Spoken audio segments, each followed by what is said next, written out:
Hello friends, मैं हूं जयकरण सिंह और आज इस वीडियो में मैं आपके लिए लाया हूं शियर रीइंफोर्समेंट इन बीम से रिलेटेड एक न्यूमेरिकल प्रॉब्लम। तो जैसा कि आप लोग जानते हैं कि अभी लॉकडाउन चालू है, इसलिए हम पुराने वीडियोस की तरह प्रॉपर एक बोर्ड पे वीडियो आपको प्रोवाइड नहीं कर पा रहे हैं। हो सकता है फर्दर वीडियोस भी और फर्दर टॉपिक्स जो हमारे हैं इसी तरीके से मैं आपको कॉपी पे डायरेक्ट समझाऊंगा। तो I hope you will guys support us.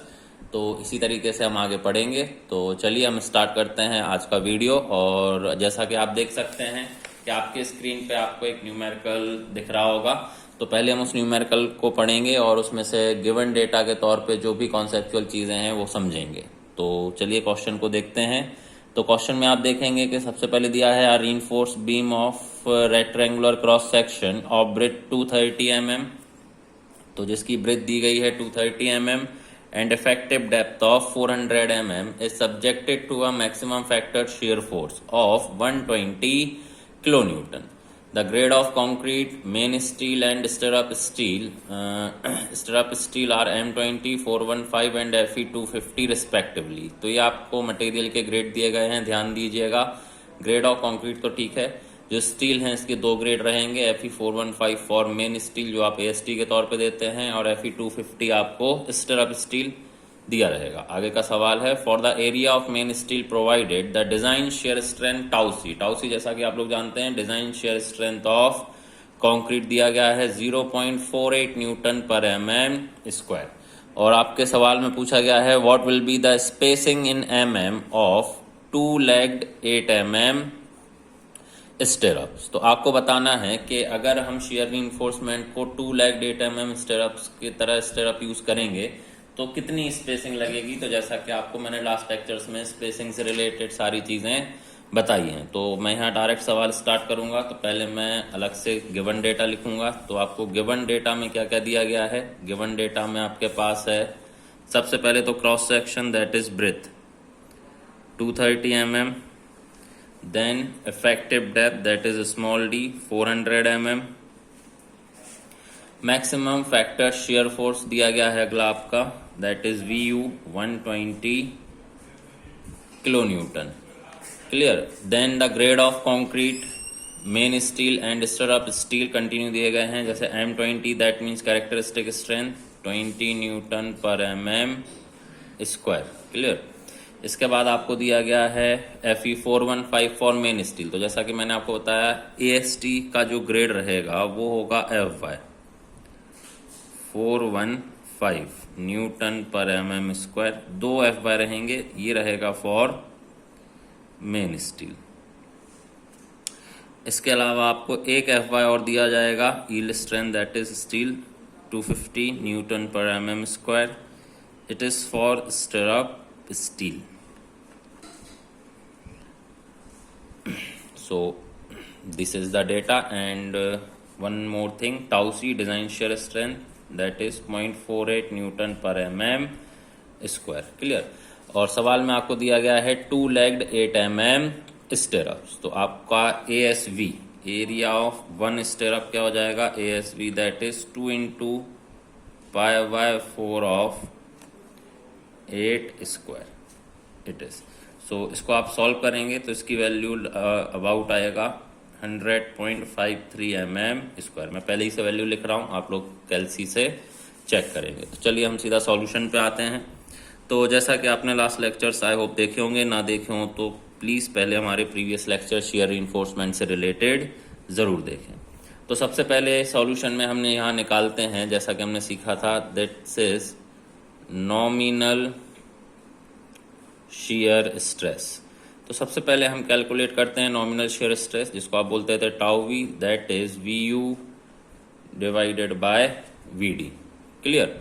So VU क्या होता था, maximum factor shear force. B और D क्रॉस सेक्शनल डायमेंशंस हैं, सिंपल है। सो टाउ वी आप निकालेंगे, वैल्यूज पुट करेंगे 120 इंटू 10⁻³ डिवाइडेड बाय 230 इंटू 400।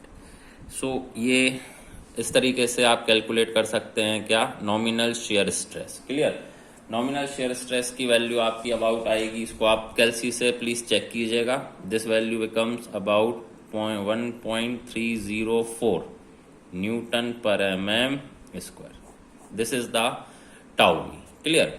इसके बाद हम क्या देखते थे, गिवन जो दिया गया है टाउ सी इज गिवन। अगर गिवन ना हो तो आपको टेबल दिया रहेगा। क्लियर। अगर टाउ सी नहीं देता तो वो आपको क्या देता है, एक टेबल में डेटा देता, उस टेबल के डेटा में आपको AST प्रोवाइडेड देता मेन स्टील का। क्लियर। और साथ ही साथ ग्रेड ऑफ कंक्रीट भी देता, उसके बेसिस पे आप निकालते हैं design shear strength of concrete. Clear. चलिए तो आगे बढ़ते हैं।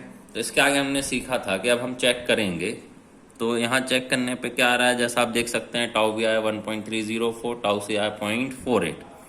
सो tau v greater than tau c. तो टाउ वी क्या आया, ग्रेटर देन टाउ सी आया है। इस केस में स्ट्रेंथ ऑफ shear reinforcement, तो स्ट्रेंथ ऑफ shear reinforcement इस केस में हम क्या लेते थे, VUS, this is tau v minus tau c into BD। Clear.